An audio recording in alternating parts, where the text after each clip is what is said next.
What is good? What is good? What are those faces, you fucking weirdos? What is good, everybody? Happy fucking Tuesday, guys. Happy basically last day of the year. I hope everybody's week is going good so far. I hope your guys' year is ending well. I know ours is. Rossi boy, how you doing today, brother? Cold, man. Arizona turns you into a total bitch with the winter. So other than being cold, fucking, I've been in a great mood recently. It's been absolutely awesome to spend time with everybody. Santa Claus was awesome this year, and there's been a lot of eating. So definitely had to up the cardio a bit at the gym and stuff in face. But dude, it's been excellent, man. I got no complaints over here. How about you guys? Hell yeah. Jordy? Brother. Blessed, grateful, alive, Eden. eating. Happy to be here. It's been a while. Yeah. The frequency has been amazing. The energy has been amazing. The momentum throughout the year has been amazing all the way up until this very day on this very live. So I'm feeling good, man. And yeah, just ready to hit the ground running with y'all boys 2026. And brother Joseph, how goes it for you? Huh? It's going fucking amazing. Went on a nice mushroom trip this past weekend with my wife. Had a very good experience with that. Actually, one of the best trips I've ever been on in my entire life. Connected some neural pathways in our brains and killed some egos in the process. So that was fucking dope. Oh, yeah. Other than that, life has been good. Business has been fucking booming. As you guys know, I've been working on building out the course.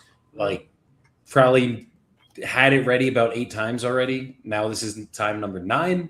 But yeah, that's all getting worked on, finished, put it into the school app. It looks beautiful now too in the school app. It looks fucking dope. So excited for that, and just getting our goals set for the new year. Literally yesterday in the community, we did a goal setting meeting with everybody. And then today, my morning meeting, we did some goal setting. And then today, for the last 2 hours sitting with you boys, we did some goal setting. So I think it's safe to say we're going to hit some big ass fucking goals in 2026. So excited for that. Nico, what's good, my brother? He says, "Sup, hustlers?" Bro, mushrooms are powerful. Yes, they are. Yes, they are. And they fucking definitely help drop the ego, teach you lessons that we were meant to be taught. So all that was dope. And I'm feeling amazing from it. Good, brother. You know what else teaches you things? Getting older and failing and falling on your face. Wait, hold on, Ross. You mean failure is a good thing? No. Wait, hold on. You mean you have to fail before you succeed? That's crazy, man. And that means you have to do something. Wow. Yeah. Let them know. All the basics. My mind is fucking blown. Hey, listen, tell them. Nice. Make moves, not excuses. Y'all be making them excuses. That's why you're fucking broke. All 2026, all moves, all gas, no brakes, no excuses. Stuff them in a sack, put them on the sleigh, send them back to the North Pole. They're with Santa Claus now. You don't have them. Merry Christmas. Merry Xmas. Yeah, if you are not complaining about the amount of problems you have that you need to sort out, that means you're not taking enough action. And if you are complaining because you have problems, you're being ungrateful because you asked for these fucking problems. Back. Solve bigger problems, get bigger paychecks. Exactly. We had a deal that we had a problem yesterday, and fucking literally it was either we closed today or it canceled. Buyer was fully willing to back out, all the bullshit. It is now the wire will hit my account in about 15 minutes. I want to fund it, and fucking that one got closed. And the only reason that happened was because we found a solution. We work with people, guys. People have problems. We got to find real solutions for real people sometimes in these situations. With these people, there was some fucking real shit going down. They were old. The husband went to the hospital because he was unresponsive last week. And someone said, "Stop swearing. Fuck off." Get off stop my fucking page, then. swearing, Joe. What the fuck are you doing? Yeah, that's what I say to your fucking curse words. God, But I was told from a very intelligent seller that swearing is a sign of intellect. Oh, So 100%. ever since then, I just let it flow. But anyways, before I was rudely interrupted by Carter H3 Little Dick.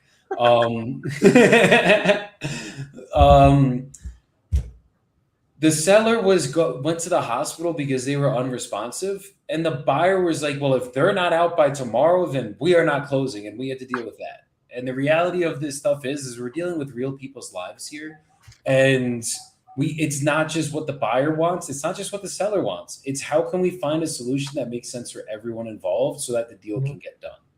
That's how you get shit fucking done.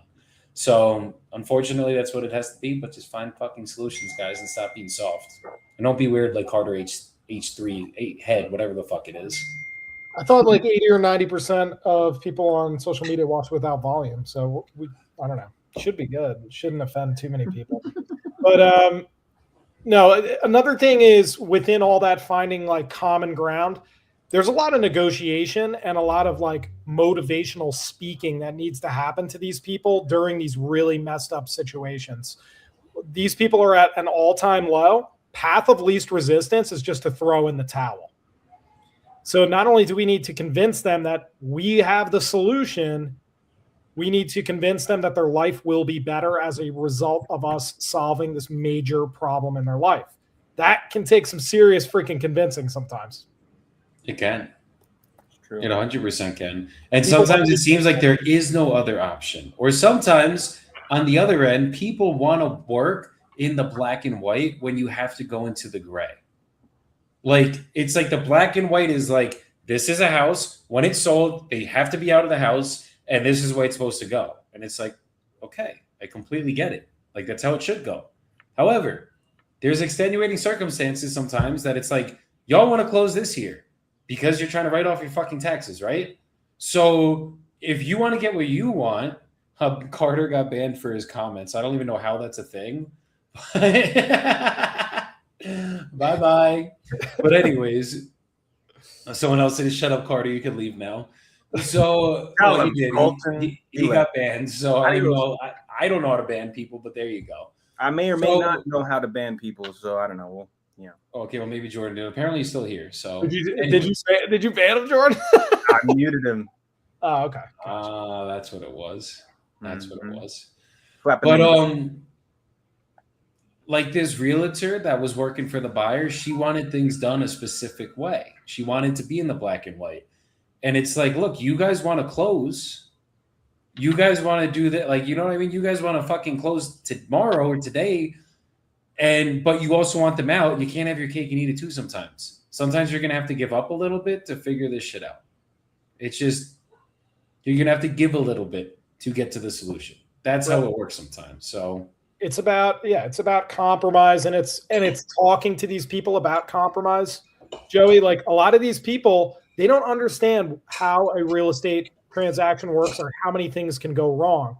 So typically what I use either third-party stories or something that relates to their personal life. I'll ask them what they like, what do they do? And then I'll be like, hey, believe it or not, the majority of things in life operate in a gray area, like probably more than 90% of things. Like that's a lot of gray area.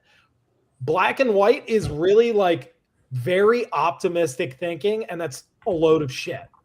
Yeah, and it's boomer thinking, it's outdated. I have a alternative term to gray area because I think when people hear gray area, they might be like, oh, are you breaking laws? No, listen.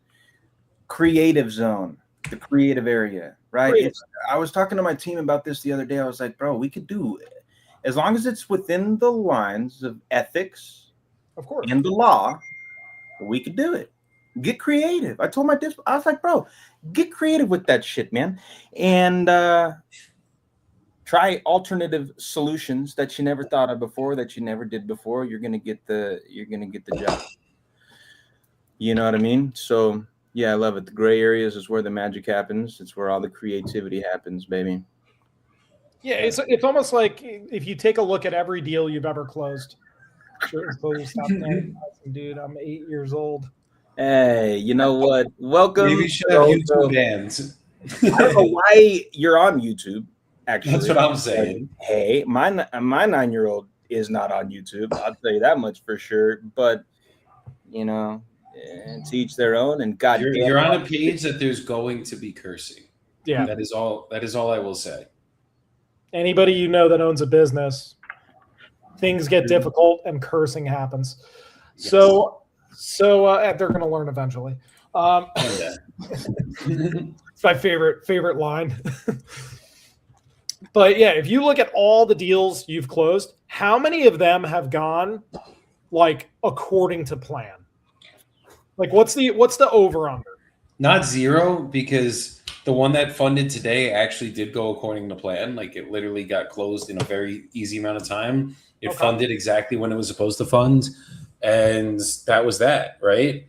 But then we had 2 closings today, and then we had the Pensacola one, and that one was the exact opposite, right? It's like we have everything that could go wrong, did go wrong. Things got delayed, almost didn't close. You know what I mean? So you're going to have to be prepared for both. Right. So now think of how many deals both of you have done in your entire career. Like we're probably in the hundreds, right? Hundreds of deals closed. So how many of those went according to plan? Those were in the black and white area. All the other ones were in the creative area, which is probably what, over 90%, 95%. So wholesaling is just dirty. It's a full contact sport, and Murphy's Law is always kind of at play. And it really, the best part about wholesaling is how creative it makes you get to get the deal to the closing table when nobody else would touch it or even dare. Honestly, brother, that might be the biggest skill set I think that comes from building a wholesaling business, because then you get into other areas of investing, and what you learned through your journey wholesaling every day is exactly what you just said. Like, oh shit, I got a really big multifamily deal that we're about to close on, and some crazy thing just went wrong with the title. We either figure out that title issue and we close and we take control of this asset, or we lose the opportunity to take control of the asset, right? Well, a lot of people are not going to have the fucking know-how to figure that shit out. But we've been in the trenches. Hey, who do I need to call? Let's go. We'll figure it out right fucking now. Like, let's call the phone right now. You know, I'm not letting the deal slip away because I don't have the capacity to get creative enough to find the solution. I think there's a solution to just about every problem. I won't say every problem, but just about every problem. Yeah, I mean, there's always a solution. It's a how, and then when you don't know the how, there's always a who. That's what it comes down to. 100%. Everything is a phone call away. To not take action and be scared, because what if something goes wrong? Plan on things going wrong. They're gonna go wrong, and that's okay. And you might have the answer, or you might not. And when you don't, you could call someone, or you could ask ChatGPT, or do research on the internet. Everything is out there. There is it, like, or all the scenarios that happen, likely someone else has been through that. Nice. Read a fucking book, chat. I'm talking to you, 8-year-old, 10-year-old. Get off of YouTube. Go read a book, kid. Okay, you're welcome. Nice. Great book. That's what I'm saying. Rita said, once you learn sales, you become undefeatable and you don't rely on the economy of jobs. It's a fact. Once you guys have sales skills, then from there, you can now literally sell anything, which means you're irreplaceable in life. There will always be products that need sales. There will always be people that need salesmen in their businesses. So as long as you guys have that skill down, you are now undefeatable. No one can beat you but yourself. I think that's in perpetuity for humanity forever. You know, even if humanity falls apart and goes back to the barter and trade system, you still want to be a good salesman in that society, my friends. 100%. So sales isn't everything, though. Like think about sales, negotiation. You're always in a negotiation to some degree. Constantly. Want to go out to dinner with your girl or guy, whatever you have? You got to sell with where you want to go. Otherwise, you're going to go somewhere you don't want to go. So why are we up here today, guys? Why are we here? Today of all days. We are here to cap a momentous occasion, my friend. Let's go. Let's go. Ending off the 2025 live challenge. 1,075 dillies. 1,075 days. So where are we at with everything? What is the recap from this challenge, guys? That's a good question. We should have done numbers. Not right, but we didn't. not where we wanted to be, but we hit some pretty serious targets as a result of this. 100%. Well, let me pull this up. Give me 2 seconds.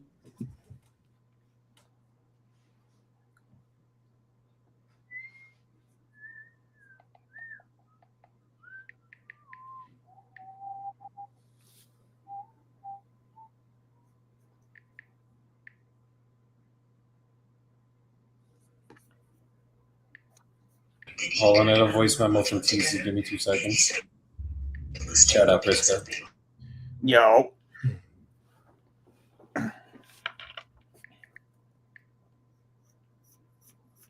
Ross, what does that mean, your comment here? I just wanted it as like a reminder. While we're on that topic of sales, like sales there's a negative connotation with sales, and people think like salespeople are sleazy. You will not get ahead if you don't learn the basics of sales. People think you need to be some sales expert. You could literally read 5 books on sales, get on the phone and have 100 conversations as fast as possible, and you're going to be good at sales. Like at the end of the day, it's having a conversation, pulling pain out of people, and solving a problem. Mm-hmm. Nothing less, nothing more. Find pain, be the bridge from where they're at to where they want to be. And you're doing this in your personal life all the time. You're doing it with your friends. You're doing it with your family. You're doing it regardless of your job. It just doesn't have that title. This one has more so of a title because we're dealing with more money, and it's conversations on the phone about serious stuff. So they have to title it and define it, put it into a category. This is sales, right? It's really nothing like aggressive problem solving. That's what it is. I like that. I like that. Sales is equivalent to aggressive problem solving. Were you good at problem solving questions on the math tests in school? Fuck no. Oh. I was gonna say I was pretty good at those. The equation. Well, are you talking about high school? I mean, I wasn't even freaking in school, really. Not high school, because neither was I. So when we were still in school. Yeah, like 4th, 5th, 6th, 7th grade. Yeah, sure. Yeah. But what kind of makes it aggressive is we're signing up for it. Like we're literally signing. Every time a lead comes in, we're signing up for a problem. Oh yeah. Hello, Mr. or Mrs. Seller. What problem can I solve for you today? When I start answering the phone like that, when they call inbound, that's what I'm going to say. Yeah. No, I'm just kidding. I'm not going to say that. It's not in the script. Clean up on aisle 7. Just pick the ground board. So I'm going to change this and pick your thing for the logo. All right. So let's go over the numbers now, guys. My bad. Yeah, Jobert's just over here. I'm working right now, making sure things are getting done. Not doom scrolling. These are all work texts that I'm getting through as we speak. So we officially, once this deal funds, we will have closed 172,000 in 75 days. Projected revenue, I think we hit up to 750. It might be a couple thousand plus or minus at 750 because we didn't fully review that this morning. But 750 in projected revenue that we put up in the last 75 days. The goal for us was to put up $1 million in projected revenue. So we fell about 250 grand short. All good. But I mean, fuck, we closed almost 200 grand in fucking 75 days, not even 90 days this time. Last time we did 267 in 90 days, which was dope. But this was during probably the hardest quarter of the fucking year to do anything. We had Thanksgiving, we had Christmas, and now we have New Year's. We were able to pull all this shit off. So can't be too upset about it. Definitely failed. Definitely did not hit our goal to what we thought we were going to hit. But at the end of the day, I mean, fuck, we figured out some serious things that need to get worked on in our businesses. I think all of us. So why don't we start with that? What is the biggest thing going into 2026 that we need to change to make sure that when we do this first challenge for quarter one of 2026, we fucking succeed beautifully? I gotta continue iterating systems and processes, and I gotta streamline my dispo bottleneck personally. Those are the two most important things for So first thing is what? We'll continue iterating my SOPs, my systems, my processes. Hell yeah. And holding the team accountable to those. Okay. And then the second would be dispo.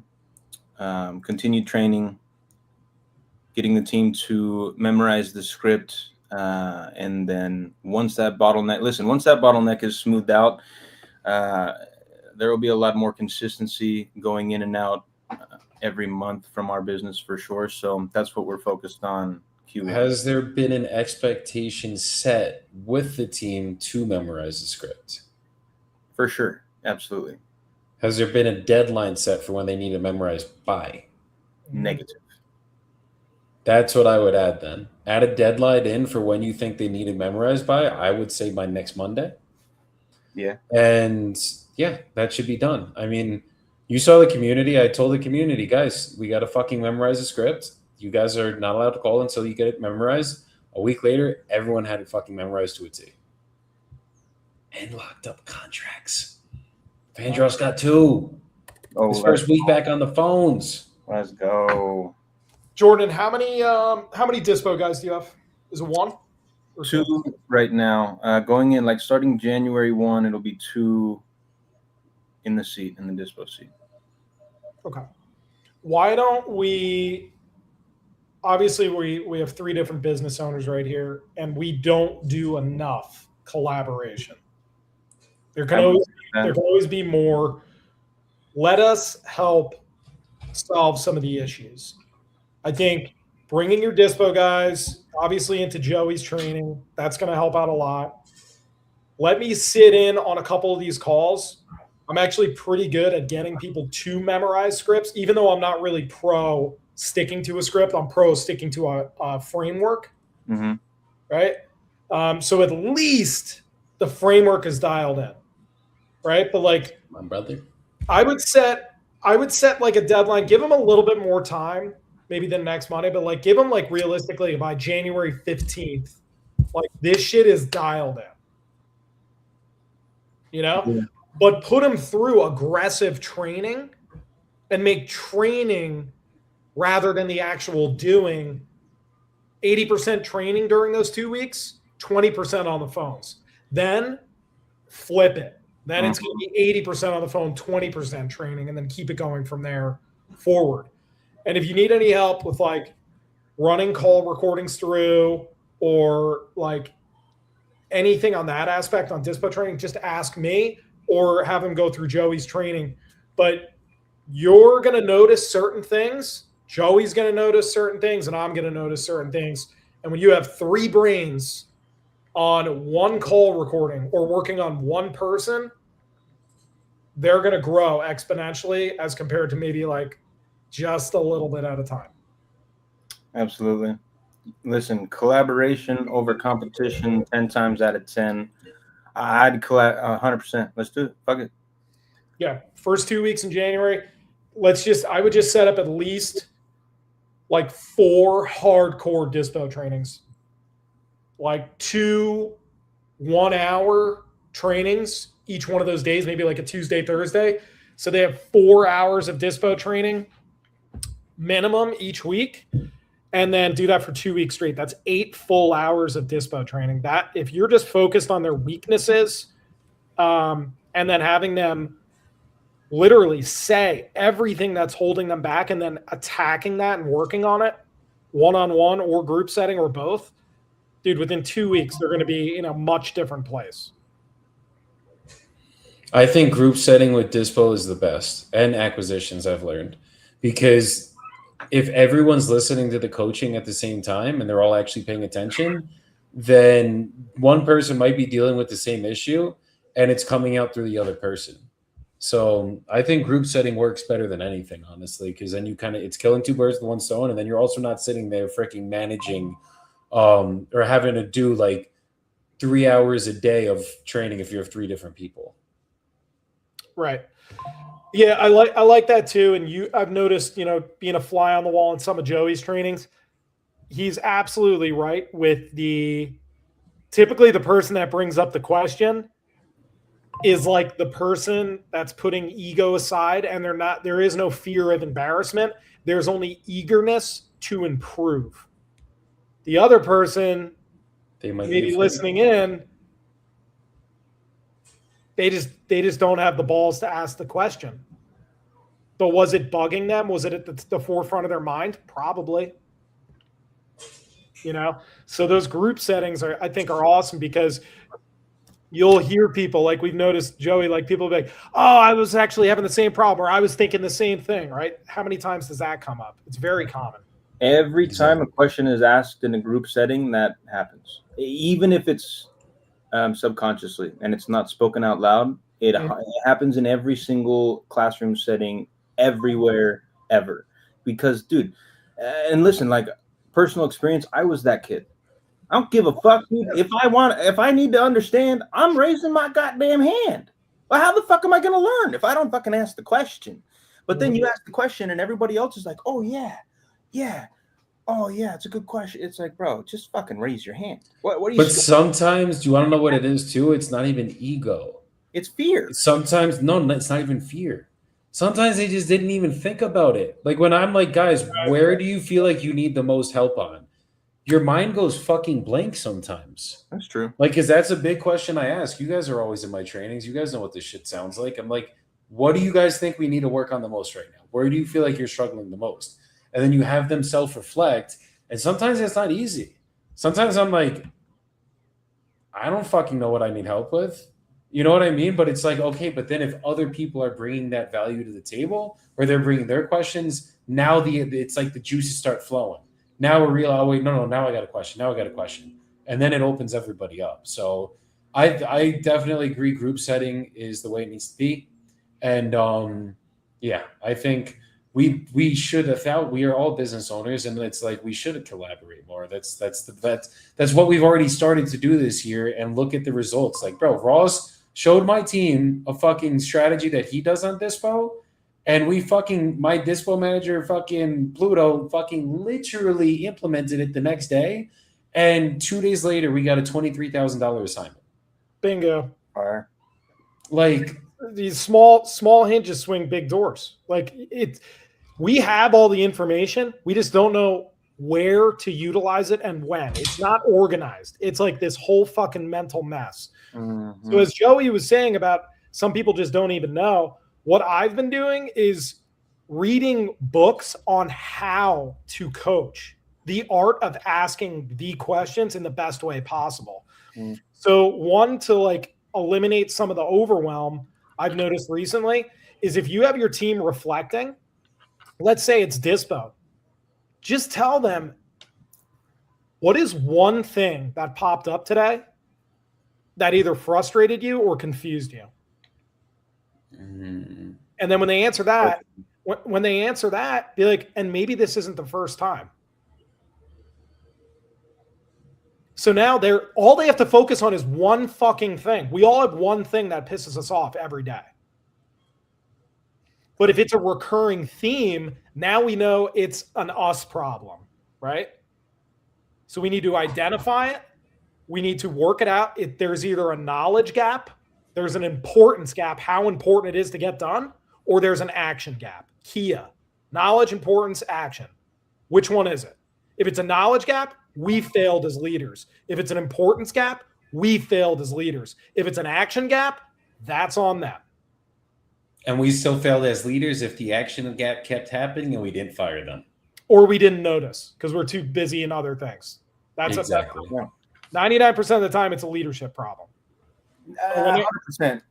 There are no bad teams. There's only bad leaders. It is 100%. Extreme ownership, baby. Yeah. It all rests on our shoulders. So Ross, we got Jordan's shit, right? Now we kind of have his plan going forward. What do you think your biggest bottleneck was during this challenge? And or what was the thing that made us not reach the goal for your business personally? And what are you doing to fix it? How can we do better? And how are we going to make it so that next year we hit every challenge that we do? Loaded question, but I would say first things first was a lack of systems. I was in a CRM transition. You had leads coming in. It was very manual. It was very old school. There was a lot of Excel sheets. If anybody's ever been through a CRM transition, it is no less than a nightmare. So the CRM transition was incredibly terrible. So that now is, for the most part, worked out. So the systems are there again. It comes down to, like, my personal preference. I don't like acquisitions. That's just me. So I'm going to be looking for a killer closer. I love training closers. I will turn them from like boys into fucking men. Like, because it ain't going to be about the deals and the money. It's going to be about you as a person. I'm going to pour into whoever it is, but I'm definitely going to take on one closer this next quarter, and I'm going to pour my entire heart and mind into them. And they can take it and run and do what they will with it, but they're going to make a shit ton of money. So I think one killer closer that wants their life changed, and then I'm going to utilize a ton of AI. AI is going to be implemented more than it ever will within the next 90 days. I love it. Fuck AI is yeah. so fire, man. AI is going to be crucial for success in 2026. Huge for success. And that is a baby that needs constant feeding. Mm-hmm. Yeah. and coaching. And like, if people think that AI is going to like eliminate a lot of problems, it's not, especially in the beginning stages, because you need to monitor the shit out of that and constantly improve it and tweak it. It's its own person without being a real person. Straight up. It's true. I mean, with the CRM that we're using now, that's a whole other employee. Like it actually is. It's a person. It's not a person, but it is a person. It is. They're putting in hours that most humans will not or cannot. And yeah, it's just like, if you can move the needle forward even quicker through the use of technology, why not? There's so many people fighting against AI right now, and usually I'm the type that doesn't go with the grain, right? I don't follow the crowd, but there's certain things. It's like with the internet, okay? The internet comes out, well, you're not going to use the fucking internet. Get over yourself, brother. It's time to evolve and adapt. The world is moving forward. Will you go with it, or are you going to be stuck back there? Because I promise you, I'm not going to be back there. I'm going to be riding my robot dog with my robot arm that has a laser cannon in it, right? And my army of robot employees running my businesses and managing my empire. In 15 years, that's where we're going to be. So you got to use AI, chat. You got to use it. It's so powerful. The train is coming. You can either jump on it or you're going to get hit by it, but it's coming regardless. So you might as well just jump on it. Yeah. So I have a question, Ross. How do you plan to implement AI over the next 90 days? And then beyond that, through the rest of the year, what are the further iterations that you are thinking of right now? It's going to be the most dialed in appointment setter possible. So AI on the conversational side, SMS, cleaning up all of the micro problems within those conversations and turning it into a beast. So better pattern recognition. So it can basically understand sarcasm through text things like that, where we're not going to waste the closer's time. And then I want to gravitate up to having just a full-blown sales closer AI that can walk them through the entire contract, send them DocuSign, close them. I want that before the end of Q3. So once I have that, I'm just going to scale the business up to a minimum of $250K a month. And all I'm going to do is dial in that AI. That's it. Damn, that's dope. That's crazy. I never even thought about that. Having a whole closer. So, right, this AI would take it from conversation start, lead comes in, hit system, AI starts conversation, all the way to offer made, offer accepted, contract sent, contract reviewed, contract signed, sent to Dispo. Sent to Dispo and TC. So the AI will handle lead come in to pre-qualifying, live transfer to the AI closer. Closer closes it, and then basically I will only see and hear deals that hit TC and Dispo. Other than that, it's just monitoring where the thing is making mistakes and working, whether it's my own or with other developers and a development team, of turning that thing into a fucking beast. I'd rather put in 20 hours a week tweaking a closer and implementing all the highest level 2026 sales tactics than trying to work on a 10-person sales team where 9 of them are going to call out sick or have an excuse why they're not dialing.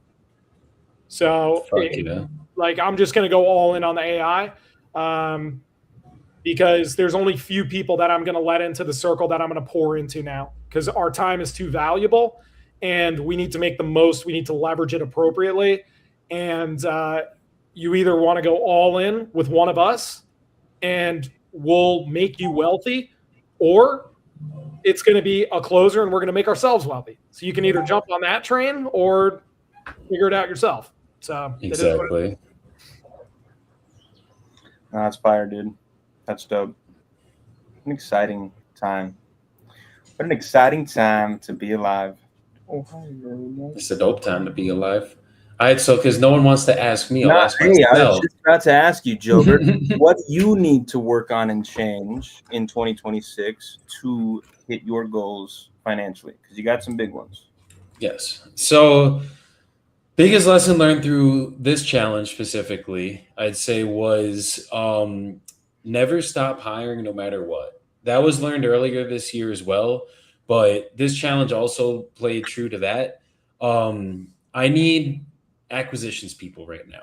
I'm going to hire more dispositions people, and I will never stop hiring for the rest of the existence of this business. I have built out systems and processes where when someone comes into my team, within a month, if they're in Dispo, they will assign a deal and close that deal. Like literally, the last 3 people that came on my Dispo floor, all 3 of them got an assignment and we closed the deal with officially. Once his funds come, officially will be today. So we have something that is repeatable, scalable, and works.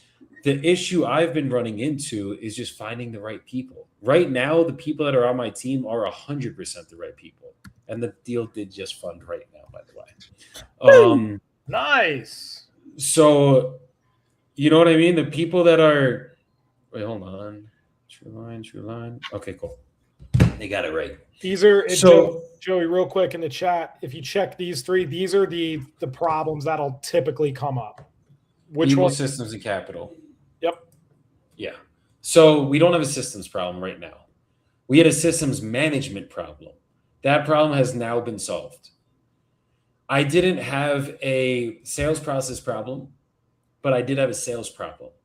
The reason that there was a sales problem was because we uncovered a very crazy good metric on the Dispo side that is going to forever change my business now. And what that metric was that we uncovered is every deal that we get. I run a nationwide wholesaling business, guys. I'm literally in every fucking state in the country. When I get a new deal, odds are I do not have the buyer before I go and sign that deal, right? And we have a system that we've built out over the last 5 years, you could call it now, that is like clockwork. That if I get a deal in, we have a way to build a list, we have a way to find the buyers, we have a way to call the buyers, vet the buyers, and then sign that deal with said buyer. So the issue was that every new deal that came in, we'd have about 250 to sometimes almost 1,000 buyers. Once you look at that at volume, it is physically impossible for my team, for a human being, to touch every single buyer every single day on this deal. You want to know what's not impossible, though? AI. For AI to touch every single buyer every single day. Now, when Ross figures out how to do fucking AI the way he's talking about with closers, I'm in. I'm signing up. We're going to make some money. Let's go. Until that day, I need to believe in human capital. And I understand that even if AI gets really good in the next year, it's going to take a couple of years for it to get to the point that it can beat a human. Once it gets to that point of beating a human, absolutely we're going to have humans, or we're going to have AI also being closers. It doesn't mean I'm never going to have human closers, because if I have people like I have on my team right now, fuck, we're going to be making money for a long time.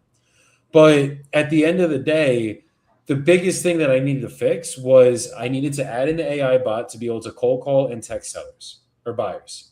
Right. That needed to get done so that the cold outreach was done. Set us appointments from the buyer's end so that once we have a deal, that deal gets blasted out to the masses. It also gets called every fucking day until the deal is sold. Until the buyer either says, fuck off, yes, I want to hear about the deal, or I've never bought, do not call me again. So now instead of having humans fucking call these people every single day, the AI does it for us. And that switch has already made a big fucking difference. And we're getting property visits left and right. We're having fucking appointments left and right. We haven't even scratched the surface on this yet. So that's one of the biggest changes that we've made. And then the other things that I need to do going into 2026 is I need to hire more people. I need a 4-people acquisition team, and a 4-people disposition team. With Priska in the middle, we already have an admin that we hired under Priska, and we have Santiago that is going to be basically running the in-between and the operations of the entire business. Nice. So it's like we have that shit going. Now all we need is the human capital part of it.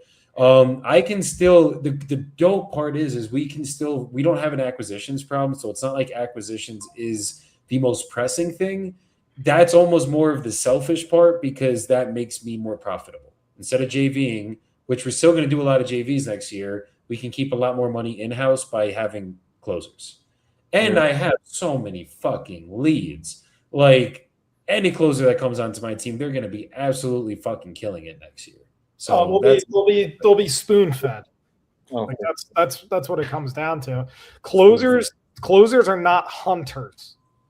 Hunters are your follow-up specialists, and they love the chase. Closers are closers. They're called closers for a reason. Give me the lead. If it's closable, we're going to walk them through the process. We're going to make the offer, and we're going to see if they can sign while we're on the phone. Well, you want to know what I'll say, though? If my closer isn't a hunter, I don't want them closing for me. If they don't have that fucking same energy, right? Like they're not ravenous every single day. Like, you want to know who's a fucking closer and a hunter? This guy right here, Rita. We closed out fucking 111 grand this year. We've literally fucking, like, Rita locked up 5 contracts 2 weeks ago. I forget what we did last week because we were both at the event, but he was still locking shit up. Mm-hmm. And then literally locked up multiple deals this week already. He locked up one last night. He calls me at 9:30 at night. He's still fucking working, 9:30 his time, and he fucking just got a contract. Like, Rita went all in. He had the skills, and it was just that is the hardest decision to make in life, especially when you have some sort of job that you're either loyal to, skilled in for your ego, because you're like, I'm good at what I do, right? Or it's like you got the golden handcuffs. The hardest decision to make is the leap of faith into entrepreneurship, because it is so fucking scary and so uncertain. Not like anything certain in life to begin with, besides like death and taxes, but like it's even more uncertain than your typical job. Yeah. but no income cap. It's true. But that's why it's like it does take a certain type of person. If you don't have that fucking hunger, like if you just want to look, the closers that come on my team, you literally can sit there and every 30 minutes you will have a new seller on the phone with you. Like that is a thing right now in my business. Mm-hmm. However, if you have gaps in between fucking meetings and you're not sitting there calling on the phones, if you're taking lunch, that's one thing. If you're sitting on your thumb, that's another. Right. And that's what Like a lot of people do. your bank account is a reflection of the last 3 months of your KPIs. Yeah. So it's like that's why I say like you're right, Ross, in the way that closers are the ones that basically you're right. They can sit there and they can just take calls and close. And that's their skill. That's what they're good at. But if they don't have that fucking foaming coming out of their mouth, like they were so broke for their whole life, they fucking finally tasted a little bit of fucking money. Mm-hmm. Now they could just taste it and smell it and look at it and fucking just keep going from there. Then I don't want it. Well, it's good. I mean, that right there, if they have the drive and they're making calls in between appointments and they're constantly improving their skills and they want to make as much money as possible, that is what's called an A player. Very few people fall into the A player. Actually, sometimes B players are a little bit better because consistently you know what you're going to get every time, right? But A players they're so much more fun to pour into. You can get their skills up to better than you, which makes you the best leader possible. When you can confidently say, I took this guy or gal and they shit on me with their skills now. Mm-hmm. That's when you did it right. Like That's I a aim to dope do that. feeling. I aim to do that with every fucking closer. And usually they do become better. And like if you're in that seat when you have 4 closers and 4 dispo, that's a problem. That's a big problem. Where is the ship going when there's no captain at the helm? Right? Yeah, we're fucking literally just rowing and rowing and rowing and rowing and rowing. Trust me, I did it before. It's a fucking nightmare. But Right. that's why with us, like the beauty with me, guys, is I've been doing this shit. This will be my 6th year wholesaling real estate come March of this year. Nice. And fucking literally, I have been through it so many times now where like exactly what Ross said, I've already done. Like I've literally had the team and I'm fucking just sitting there just grinding in the fucking seat trying to make sure we're good. And I'm not helping anyone around me and I'm not doing anything for the business. And or like all I'm doing is locking up deals and that's it. And the business failed miserably. But then I've also had times where all I did was sit on my ass and fucking watch the team and try to help and like coach and whatever. And that didn't work either. But the reason that didn't work was because I didn't have a defined job. We didn't have systems. We didn't have fucking training. We didn't have everything that we have now. So yeah, it's going to be, I'm excited for this year, guys. You guys are going to see the entire fucking journey. This next year will be my first 7-figure year. I've definitely closed well over 7 figures in assignments up till now, but this next year will be my first 7 figures in 1 year. So it's going to be a dope year. I'm fucking excited for it. We did $500,000 this year in assignment fees, officially $527,000 in assignment fees this year. So Beast. netted almost fucking 300 of that. So can't complain too much. But yeah, guys, it's gonna be a dope year. We're all gonna be here for it. You guys are gonna see most of it live. We're probably gonna be live a lot more last year than we were this year. So make sure you guys hit that subscribe button on YouTube. Make sure you guys fucking follow us on all channels so you guys know when we're gonna be going live. And literally the first challenge of the year is gonna be $1 million in 90 days because combined, if you look at our goals for next year, I need to hit, what was the number, boys? It was like 463 or something. My business needs to hit, I'll tell you guys right now. For Q1 of next year, it's $463,992. God, it's almost like I'm a fucking great friend and I listen to you when you talk. Yeah, 463 right on the motherfucking money, baby. Let's go. And y'all gonna see it. Y'all gonna see 467 is what you're gonna see in Q1 from the Bibmeister, okay?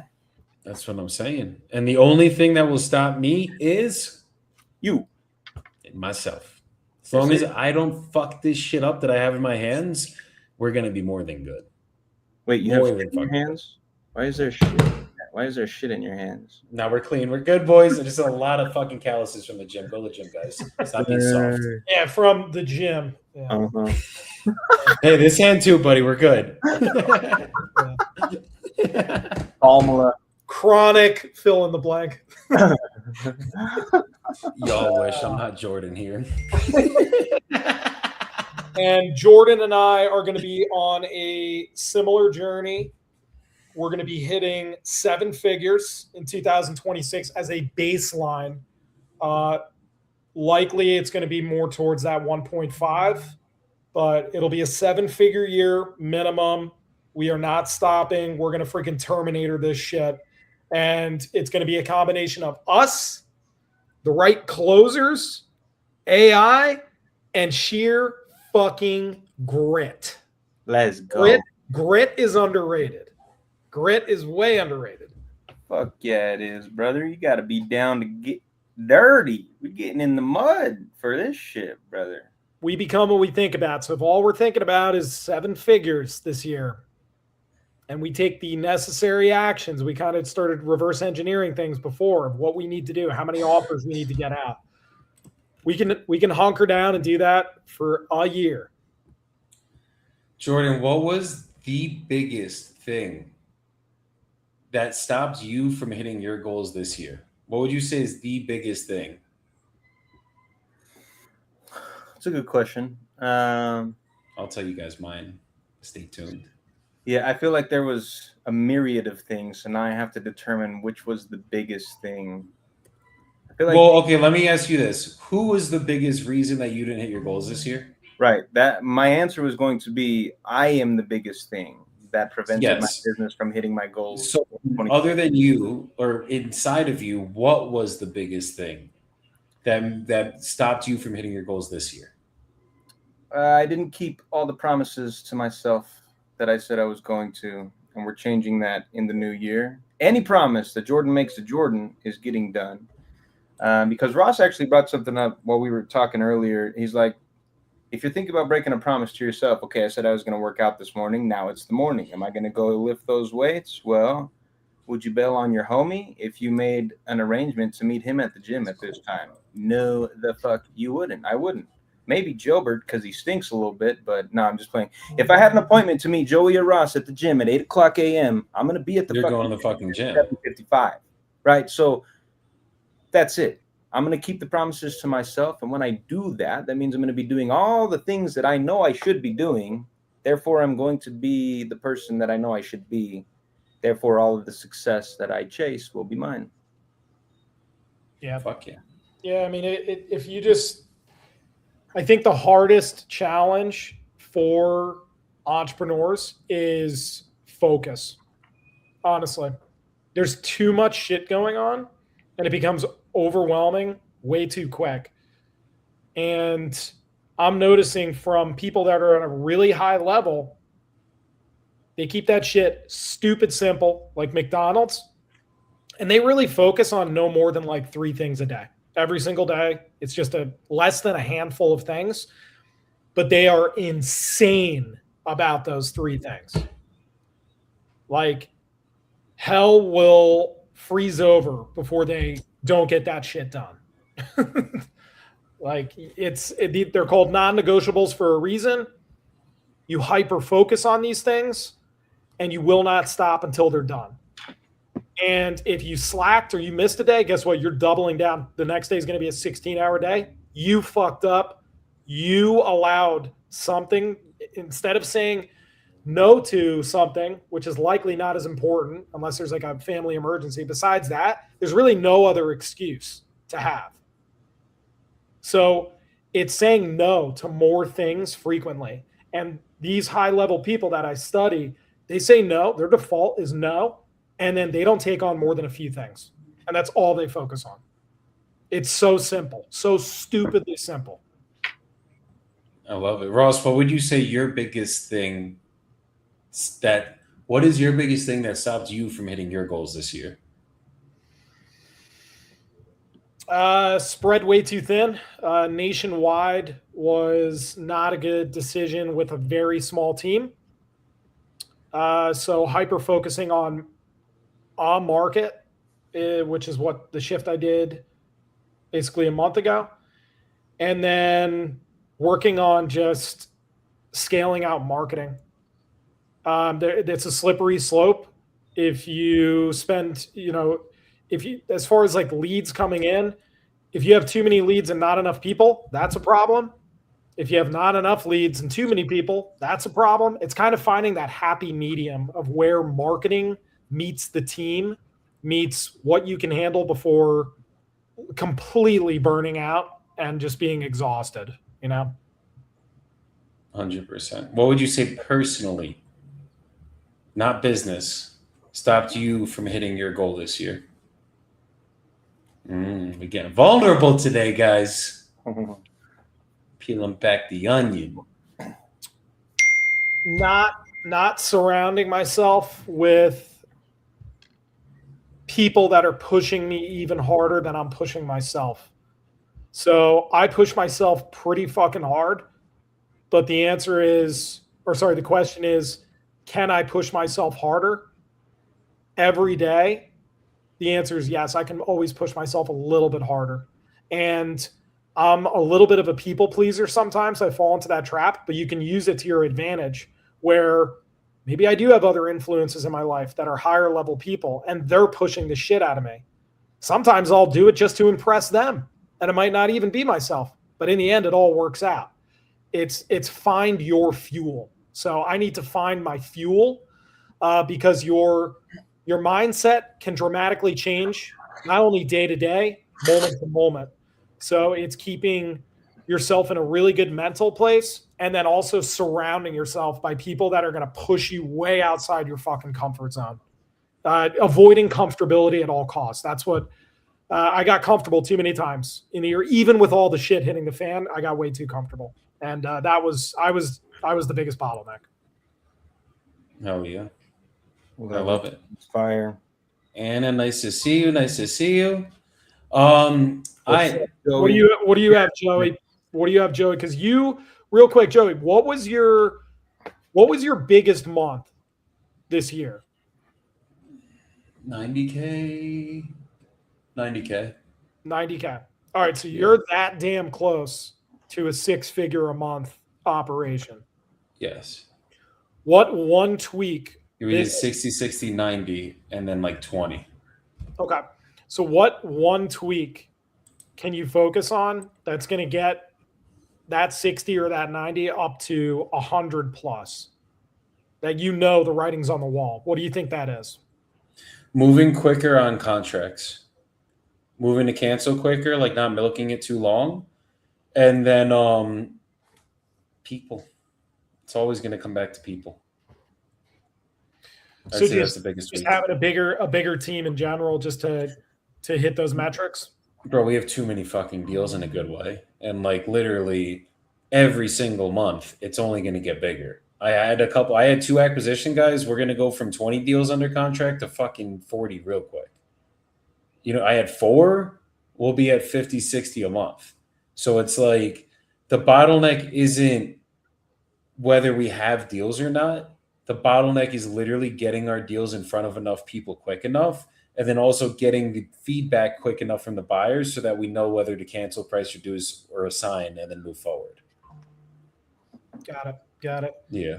And this year coming up, I'm not going to say it's going to be easier, but it should be a little bit more streamlined because that buyer hesitation, I think, is going to subside a little bit because we're going in a better direction. Because 2024 and 25 for real estate sucked ass. I'm pretty sure there was lower. Give me 2 seconds. I'm going to ask ChatGPT.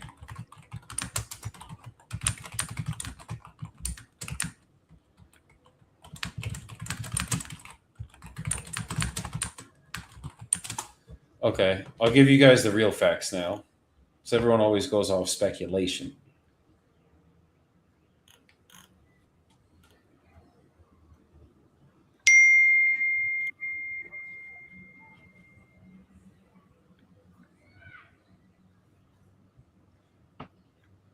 So 2024 was actually, or 2025 was actually up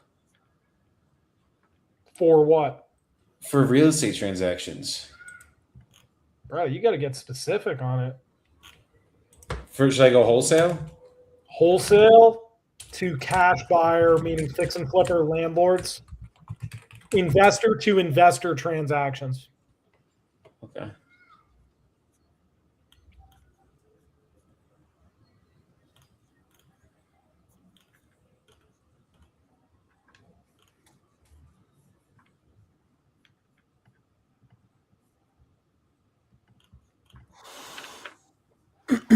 I don't know. We'll ask this later when there's not like freaking ChatGPT giving me all these different responses and shit. I gotta get more specific with it. But basically, from what I was told, in the last year, wholesale or transaction volume in general was down. The last 2 years, 2022, 2023, that's when it was really up. And then, or I think 21 to 23 was really up. But I guess I will get you guys the real metrics on that shortly. Because it did say it was up a little bit last year. Because I know 2024 was way harder than fucking 2025. Yeah. Yeah. We'll get that figured out. Basically, 30% of U.S. home sales were all cash transactions. Right. Yeah. We'll get that figured out. But any other questions? What's the first thing that we're all most excited to start come January 2nd? Operation Greek God Body / 6-pack faster than Joey. It's already begun, but we're gonna continue it starting January 2nd. Can you please put that entire shit show of a title on a t-shirt and wear it? I'll paint it on my abs once they're chiseled. I'm gonna bulk up. So what I'll do is I'm gonna get a shirt that has abs on it. Hell yeah. And it's just gonna say Ross would be the dad to fucking have that fucking shirt. Uncle. Delinquent uncle. The uncle. Yes. So you want to work personally on your body. Operation 6-pack faster than Joey, and then based off all the data of this past year, what's your first major change you're going to make in your business 2026? Training every day, KPI meetings at the end of every day. Starting immediately, January 2nd. Non-negotiable. If you don't like it, adios. That's what we do here. Love that. Boy, you had that answer waiting, bro. That's fucking... Isn't it great, these like end of year recaps, like how much you learned? It's actually astounding the amount of clarity that you have during these conversations. And it's like, because like, bro, I've been sitting down, I got notes for days on my computer. I've just brain dumping the year, right? And it's all a fucking convoluted mess. But then we get in here and we all start talking about it. And you asked me that question and the answer just flew out of my mouth because I know exactly what the fuck I need to do. And that's the thing, bro, is what I'm like, the older I get, the more I'm realizing we all know what the fuck we need to do. Every single one of us, everywhere. Well, why don't we do it then, Jordan? I think it's different for every person. I think that answer varies greatly. So then this is why I'm breaking it down. What stopped you from doing it, Jordan? Well, cannabis is a big thing. I think. It comes out. That's what Joey was trying to get. That's what Joey was trying to get. Out. We smoke. Well, listen, we didn't smoke as much weed as we traditionally do this year. I smoked less weed this year than I've smoked in the last 10. I've smoked less this year than I have in the last 17. So we're doing good. We're on the good trajectory. And what's interesting is Joey and I took a couple of breaks. Last winter, we took like a long break. And then we took like a hiatus. We stopped. We quit.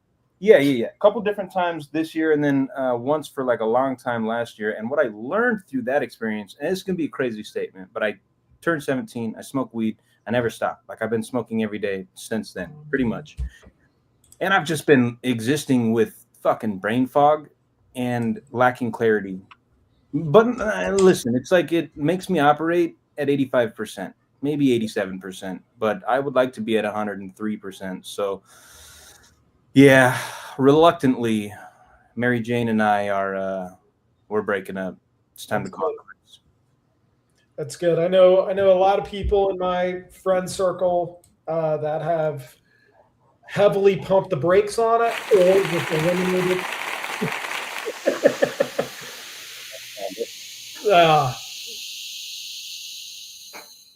What the fuck was that? Oh, that no. was a silent but deadly. Yeah, it was Joe. That- What was that, that's what- Joey? Yeah, okay. That's what that sounded like. Right. So if it's anything to you, Jordan, I've had a decent amount of my friends heavily pump the brakes on it or eliminate it from their life completely. And they have said that they have never had less anxiety. Stress is still there, but they've never been better at handling stress. And they've never had more mental clarity and confidence as a result. What happens when you get stressed and you can't smoke weed? I feel more stressed. No. Hmm. What happens when you get stressed and you smoke weed? Let's start with that. I'm not stressed any longer. Why? No. What happens not when you literally I'm stressed, smoke. I'm saying when you are a smoker, right? Like you're being Jordan. When I'm stressed, what is prompting me to smoke? What do you do when you're stressed? You smoke, right? For sure. And then when you're smoked, what happens? I got high. Yeah, and then what happens? Are you still stressed? No. Why not? Almost never, because I masked the problem. Yeah, does the problem go away? Absolutely not. It just gets forgotten about temporarily. Exactly. Right? And then what happens the next time that problem comes back up? You smoke more weed about it. Exactly. So when does that problem get solved? It doesn't. It's a vicious cycle, and nothing ever gets solved. So now let's go the opposite. What happens when you get stressed and you don't have weed or alcohol to resort to deal with that stress? Depends on the person, I believe. Some people cry, some people shit, some people exercise. Okay. In the grand scheme of things, what eventually happens with that stress? Oh, eventually, inevitably, it will erode. Why? Because stress is not a permanent emotion. Well, why is stress happening? Because there's something in your life that needs your attention. Yeah, right? Well, no, it's not usually something in your life that needs your attention. Why is stress happening? Why do people get stressed? I feel like I could answer that a million different ways. Yeah, 100%. But there's a problem usually with any of those million different ways. Yes, correct. And that problem causes the stress. Whether it's a stress of unknown, whether it's a stress of a actual situation happened and it needs to be fixed. It could be a million different things, but that stress comes because there's a problem, right? Like anything is problem solution. That's it. So at the end of the day, the reason why weed was not just for Jordan, but for me, the biggest thing that stopped me from hitting my goal this year was because when you are in that act of smoking, right? Like when you have weed around and the stressful thing comes up, you smoke, you mask it, and it goes away. But it doesn't go away. The problem still stays there.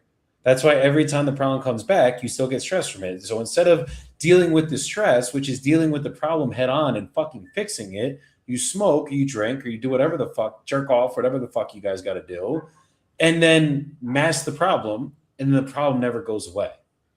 So think about that from a business perspective now. I have a problem that comes up on a deal, and I smoke instead of dealing with that problem. The problem still exists, the deal does not move forward, and I'm still broke. That is exactly why smoking weed and wholesaling real estate don't mix too well. Because at the end of the day, if you can just solve every problem that comes up on a daily basis in your business, oh my God, it's like the business actually works. Why? Because there's fucking problems that weren't getting solved on a consistent basis. And we're wondering like, oh, why am I still in the same place? It's because you're not facing the fucking problems. It's because every time the problem's coming up, you're masking it with fucking weed. You just smoke your goddamn joint. You feel better for a couple hours. Problem goes away in your head. You might forget about it. You probably do forget about it. And then the next time something triggers that problem to be shown again, you get stressed again, you fucking smoke, and you never get out of where you are. That's why the majority of people that smoke weed on a consistent basis never progress in their motherfucking lives. Does anybody know anyone, maybe people you guys grew up with, friends, that work, go to the gym, maybe seem productive, but they're literally in the same place that they've been in for the last fucking 10 years? And any takers? Anybody know anyone like that? Yep. Why is it that they are still in that same motherfucking place? Because they're ignoring their problems and they're putting a Band-Aid on everything. Yeah. And the vicious cycle continues. And some people are so unaware of it because they've been doing the same shit for decades that it becomes their identity. So when there's a problem, they say, fuck it. I'll deal with it tomorrow. Yeah, but tomorrow never comes. Or I'm stressed out and I need a joint. And it's like, so anytime anything pisses you off, you need to smoke now? Yeah. So then that means you physically are not dealing with anything in your life. Nothing gets dealt with. And that's like, I can speak on it because I was that for a very long time. And it's like, Josh said, let's find some Georgia deals, boys. We got to get some for you, my brother. We're talking about smoking weed right now. Georgia deals on the way. On the way. Without weed. But that's the reality of what happens. And that is, look, like this year, guys, I smoked less weed than I've smoked in my entire fucking life, honestly. Like literally, like I was very, very good this year. I did 75 hard at the beginning of the year. Ended 75 hard, got stoned. I think I probably was stoned for the next month or two. Then I quit again. Same thing. Fucking went another 3-4 months without smoking. Back and forth, back and forth, back and forth. And that was a vicious cycle that literally stopped me from letting people go quicker that should have been let go. Stopped me from hiring more people, getting more. I got complacent with the people I had. Stopped me from. There was a point where I was like, but we're making so much money right now. Like, we're good. I'm productive. I remember me and Jordan were talking about this once on the phone. I'm like, yeah, I'm going to stop smoking in a couple of weeks, but like, I'm good right now. Like right now, it's not affecting my business. We're fucking booming. We literally did 90K last month. It's not affecting anything. I'm fucking performing. I'm getting shit done. We're closing more deals. Next thing you know, we went from 90K to fucking 20K the next month. Whose fault was that? It was Dispo's fault.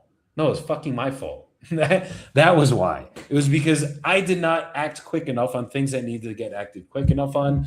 And we were just lingering. We were chilling. Shit was going good. Fuck. We were literally on track to do 7 figures. And then it's like time kills all deals. That's what it comes exactly. down to. It does. With the it's funny you were talking about the stress thing and where it comes from. The root cause of it is actually humans always want to be in control. They always want to be in control. So when they're not in control of something, it causes stress. So that's why I kind of follow a relatively stoic lifestyle, and it helps out a lot. I gamify, Jordan. I don't know if this will help you. Maybe it will, maybe it won't, but I gamify how quickly I can get the shit in my control off my side of the tennis court and onto theirs. I literally make it a game. So I can go to bed at night saying all the shit that got thrown at me today, by the way, I lobbed that ball back into their court. That's their leaky bag of shit now, not mine. And I always preach focus on what you can control. Because 1,000% of the time, your stress is over things that are actually out of your fucking control. Mm-hmm. And if they're in your control and you're not fucking high, you can now face them, deal with it, and now they're not in your fucking control because you fucking dealt with it. If you just focus on dealing on everything that's in your guys' control, like Ross is saying, holy shit, now your life is fucking changed forever. Straight up. And you know what else is funny about it? It's typically a couple phone calls or a couple emails. And that's it. Then the problem's gone. It's a lot. It's Sometimes not it's even that much. one It's fucking phone call. Often it's one phone call. You pick up the phone, you're like, all right, I'll call him. And it's problem solved, deal closed, I got paid. Wow, look at that. the anticipation of all the things that could go wrong, that mental buildup, the circus we build in our brain is so false. 100%. And then you have bullshit. You do the damn thing. It's not even that bad. And then you did it. And you're like, I just solved that shit in no joke. You look at your call time, it's fucking 6 minutes. Yeah. 6 minutes of your day, you just solved a fucking $20, $30, $40, $50,000 problem. Yeah. And people are too scared. What if I call them and they yell at me? Just let them fucking yell. And they're probably not going to. How many times have you actually been yelled at on the phone in this business? Because for me, it's not a lot. I've been sworn at, cussed at, but like people don't even yell. They might say you're a fucking idiot, hang up on you. Oh no. Well, then you move on. But you're not. A lot of the times you just apologize, even if it's not your fault. I just take the blame. I'm like, you know what? We screwed up on this one. There's no excuses, and we're here as a result of our lack of effort or our miscommunication amongst our team, or us not doing this thing. And I just take the blame. And then as soon as like someone just eats the being at fault, do you notice that conversation goes a lot easier after that? They're like, okay. For sure. Just don't let it happen again, right? It's just address the elephant in the room and you're good to go. That's all it fucking is. Josh said, I just did a 4-day water fast. Water only fast, no food, no alcohol, only water. Guess what happened? Contract after contract after contract on the board. Your mind gets clear and your priorities get straight, and the world rewards you. It's fucking crazy. Josh, wouldn't you know it? Come on, Josh. That is awesome. That is awesome. That's the shit that it fucking takes, guys. But this is what I'm saying. It's like me and Jordan. I'll let you guys in on a little secret. So me and Jordan were talking about fucking our goal for this year.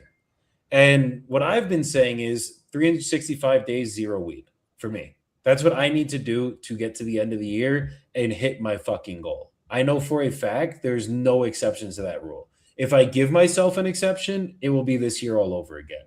Jordan wanted to go maybe every quarter, smoke a joint, celebrate your quarterly goals, and then holidays. Birthdays and holidays. Cool. How many fucking holidays are there in a motherfucking year? Yeah, well, there's like 8. It's not enough. Yeah, cool. So unless you're in Colombia, then there's more than enough. But the reality is, it's like when we let mediocrity in, we let that. It's like, yeah, no. We'll just smoke this one time. It doesn't fucking happen. How many times were we just gonna smoke one time this year, Jordan? A lot. 4, 5. Right? How many times did we smoke one time? 0. Exactly. So it's like once you, and especially it's like, guys, me and Jordan have been fucking potheads for the last 10 years. Like, look, I've been way better in the last 4 to 5 years. Trust me, I've been way better with it. But still, at the end of the day, like that is we are the only reasons that we are not at our goals. We are the only reason that our bank account is not where we want it to be. It is you.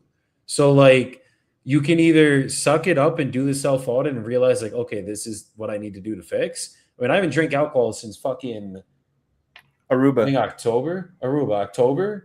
And so quick on that one, Jordan. Well, you want me to show you guys why I know that?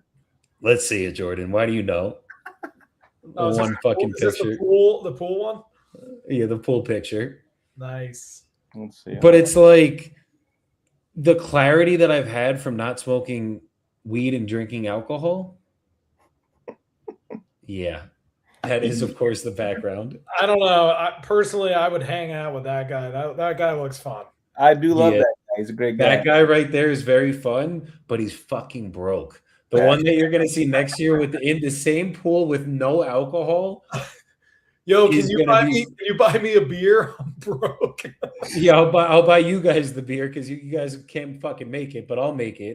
Yeah, I'm gonna be there in Aruba next to you with a nicer, more chiseled 6-pack in that pool next to you. So you could do that. You have years of work to do to get there. So, hey Ross, you heard that? You heard that? All right, give me until May, chiseled. Give me until February. Cap. We'll see. All right, give me till March. All right, give me until March Let's go March 31st, 30th. I don't know how many days. No, March 1st, right? Ross, what do you think? March 1st or April 1st? Let's do a 12-week year. Let's do a Okay. 12-week year. We'll conclude on April 1st. And both you shirts off, taking Amor, pictures. venga. And let's see Venga un ratito. who has more visible abs. Venga, venga, It'll venga. have to be April 2nd because Joey's gonna go on the internet and find some other photo and be like, this is my abs. And then he's How much are we betting? No, you gotta do it live. Nosotros no puedo engañar de mi dieta hasta el primero de año, porque yo tengo un cosa con Jordan y él puedes hacer un mejor abdominals a yo hasta 31 a marzo. Entonces, nosotros no comida mala para 3 meses, derecho. No engañar, no hamburguesas, no pizza, no arepas, nada. No queso. No, queso yo puedo, pero muchos arepas de chocolate. galletas. Todo. No, arepas está bien, pero Minimize todo dairy. otra cosa yo digo. Minimize sugar. ¿Listo? That's it. I don't hardly consume any dairy, but the sugar gotta go for sure. Jordan, you're fucked. If she's on board, it's over. Let's go, baby. And the competition is what pushes us forward. And then we'll do it live, and then we'll do a trip down to Medellin in April. I was gonna say the bet is steak dinner at that one crazy steakhouse you kept talking about, but never took me to. But now I eat steak, so next time I'm in Medellin, we're eating there. Yeah. Mm-hmm. Don't forget about the capabilities of where the abs can go. Listen, brother. I've seen the photos. I know you could get jacked. I just think I'm not gonna get jacked before you. I'm just gonna get No. That would be an unfair bet. I'm down to bet on my abs versus your biceps will never, like, you have years to go for this, but to bet on the abs, that's straight We'll down. just do steroids. I mean, you could get them a lot quicker. So pass. Peptides. Peptides over steroids any day of our lives. it's fucking. I like my balls staying where they are right now, guys. So we have some goals coming up. We have some ideas for how we're gonna hit them. Yeah, and I think we should do. Let's do a Medellin. Do we do a money bet though? Medellin trip as well. Do we do a bet? I just told you the bet is whoever loses buys everybody's steak dinner at that steakhouse in Medellin that we didn't go to, but now I will go with you. Oh, we're going to Don Diablo. That's done. Whoever loses buys the steak dinner. Nicest steak on the menu. Most expensive. We're getting porterhouses, all of us, and appetizers. Yes. But not drinks. Just order whatever you want, but you front the bill. Loser pays for the whole table, and everybody's going to be there. And we're bowling out. Just no alcohol. If anyone orders alcohol, they can fucking leave. They have to book a plane trip immediately and fly back home. Yeah, literally. Also, like, you guys. No, fuck out.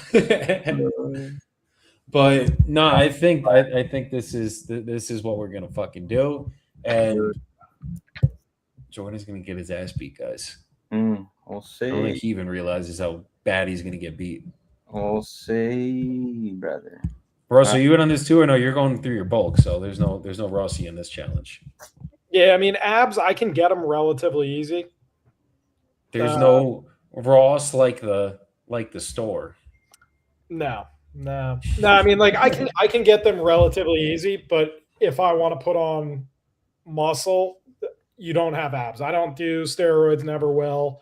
If you want muscle, I gotta wait for you to put on muscle and get abs at the same time without taking steroids and changing any of your hormones. How's that? Peptides. Well, it's taking something. I get.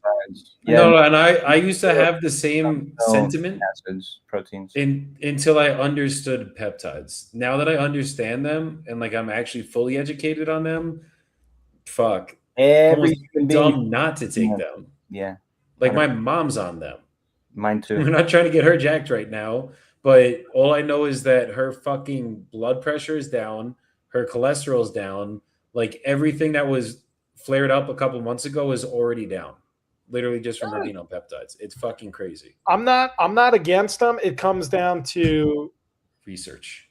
Correct. And it's just That's what I challenge you to do. I'll send you Jordan my- could educate you. my research right now. Trevor is going- Balkman. My research right now is going into AI, storage units, and business You- credit. All you need is 1 hour of research on peptides, and you'll know everything.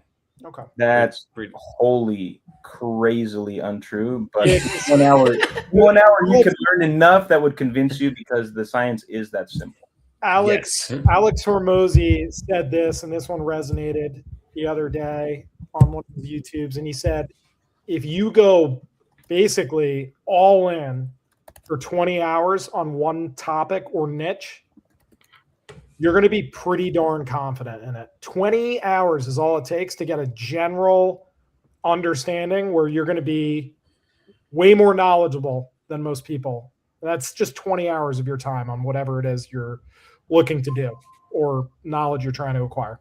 So there you go. Get 20 hours when you got the time for the peptides just to see it. And then let's all have 6-packs by fucking April in Colombia. And maybe, just maybe, that will be when we do the Colombia real estate event. Sounds like a great idea. That's what I'm thinking. That's what Oh, I'm goodness. thinking. And let's do, when we come down to Colombia, let's do at least a 2-day where we're just going to shovel leads in for fucking 2 full days. Go live from here, actually do it this time. And Yeah. then we're also going to do a 2-day in Guatapé with a gigantic mansion and a lot of mushrooms. Cool. Just saying. Just saying. Self-growth, guys, it is the most important thing. Self-work. First one to shit their pants loses. Deal. Jordan's fucked. Wait, what did I miss? You said first one to shit their pants loses. I said Jordan's fucked. Oh yeah, I do shit my pants a couple times a week. You know, I go through the undies, man. I gotta keep a new stock. Depends. Yeah, true. Diapers work. Jesus Christ. All right, fellas, I so- listen. Oh, whoa, whoa, whoa, whoa, whoa, whoa, whoa, whoa, whoa, whoa, whoa. Yeah, let's hit it. Let's hit it. We will not end this fucking live. If I have anything to say about it, if we don't do a fucking soapbox. All right, I got you. Soapbox is forever and ever, no matter what you attempt to accomplish in this life, you will have doubters, people who do not believe in you, people who aren't going to express their pride in the things you're trying to accomplish. And eventually you're going to realize it doesn't fucking matter. None of their opinions matter. It doesn't matter. The only thing that matters is how you feel about what you're doing. If you recognize that everything you're going through is setting you up for the successes that you're chasing and the dreams that you see in your head, then keep doing it. Stay on that path and don't let anybody deter you, no matter what, because you're doing exactly what you know you are meant to be doing. Stay on the path, make moves, not excuses. Awesome. Love it. I'm going to do a little segue off of what Jordan is saying. We got a little busy prior to jumping on this live, but it was along the lines of this: finding your fuel of what drives you. Everybody has different reasons for what drives them. And it could be a combination of reasons, and that's fine. For me personally, I have a driver. I got really vulnerable one night when I was back in law enforcement, and basically told a couple select individuals my game plan, my vision. And the vision was this. I am on a journey to make $250,000 a month as fast as possible. And when I hit $250,000 a month, I'm likely going to 10x that goal. But the first landmark is $250,000 coming in every single month for the rest of my life. That's landmark number one. And a guy by the name of Nick, and I thank him to this day. He looked me right in the eye and he said, everybody can dream. Good luck with that, brother. So this is where there's a fork in the road. You can be pissed off. You could be angry. You could throw in the towel. You can give up. I literally shook his hand, looked him in the eye, said, "Thank you. Thank you. I really do appreciate that statement. And I'm going to remember it." And I did to this day. That kind of shit is my fuel.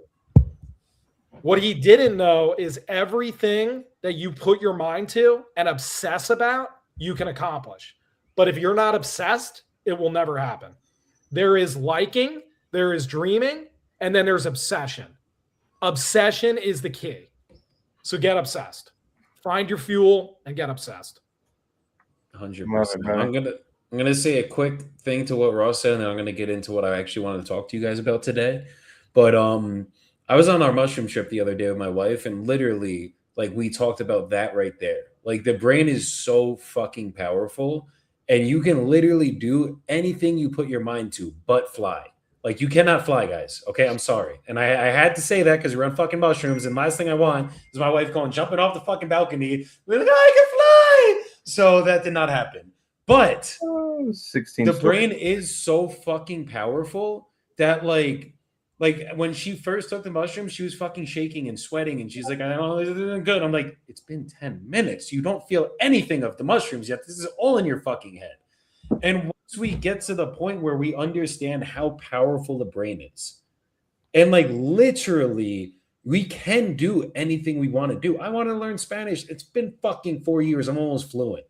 Like, there's people that have lived in the US for fucking 20 and still don't speak English that came over from South America, right? Or other countries. Mm-hmm. And at the end of the day, fucking Nelson pops it out of nowhere. At the end of the day, fucking your brain is more powerful than you guys realize. And you physically, if you put your mind to it and you put the action behind it, it is fucking possible. You just can't fly. Sorry, that's the only thing you can't do.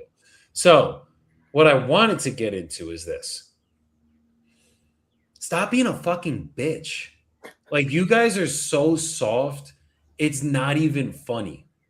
You guys are so soft that you literally can't even be wrong. It's like, oh my God, you failed. You fucked up. You were wrong. The world's over now. You're going to go fucking cry about it. Like, that is the definition of softness.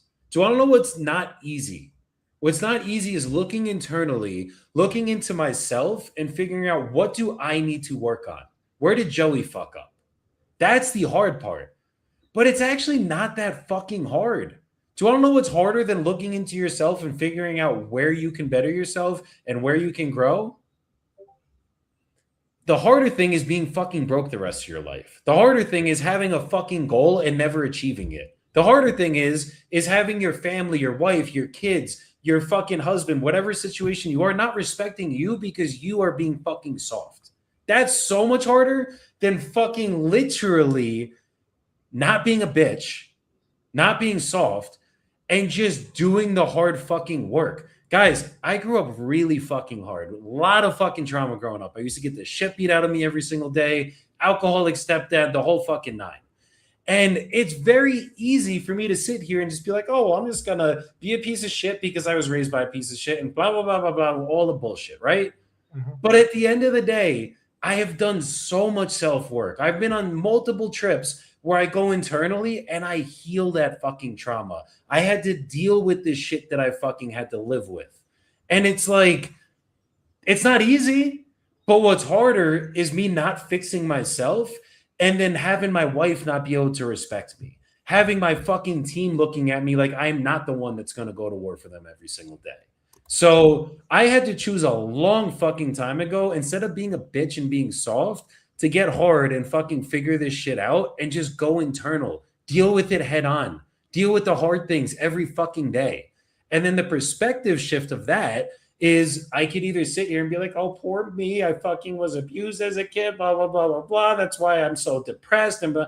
Or, wait, I live in Colombia now. I no longer live in the house that I had to grow up in. And I already made it out of that fucking situation. So look at the strength that I already fucking possess that a lot of people that didn't have to go through hard shit don't have.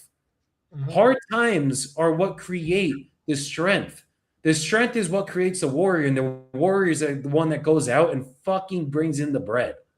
So it's like for you guys to be able to to not be able to go internal and not fix yourself and not be able to be held accountable, for not to be able to be wrong, never fail, that you all got to just start fixing yourselves and get to the point where you understand that like failure is necessary, it's mandatory, and you're going to be wrong a lot more than you're going to be right. So start accepting it fucking now. Stop being a bitch, stop being fucking soft, and you guys will be good.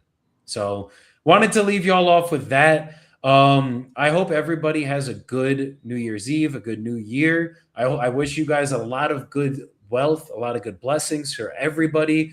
I'm excited to see where all of us are in the next year. I'm excited to see me, Ross, and Jordan up here for the next year, fucking showing you guys how this shit's done and having fun in the fucking process. So Jordan, Ross, as always, I appreciate you guys coming up here. Excited to run it up with you guys into this next year. Next year started a couple months ago for us already, so I know we're prepared. But everybody, go be safe tomorrow night. Make sure you guys do smart things, good things, and then go into the new year with a different perspective and start working on your fucking selves. You guys got this shit. Peace the fuck out, y'all. Much love, everybody. Peace. Yeah.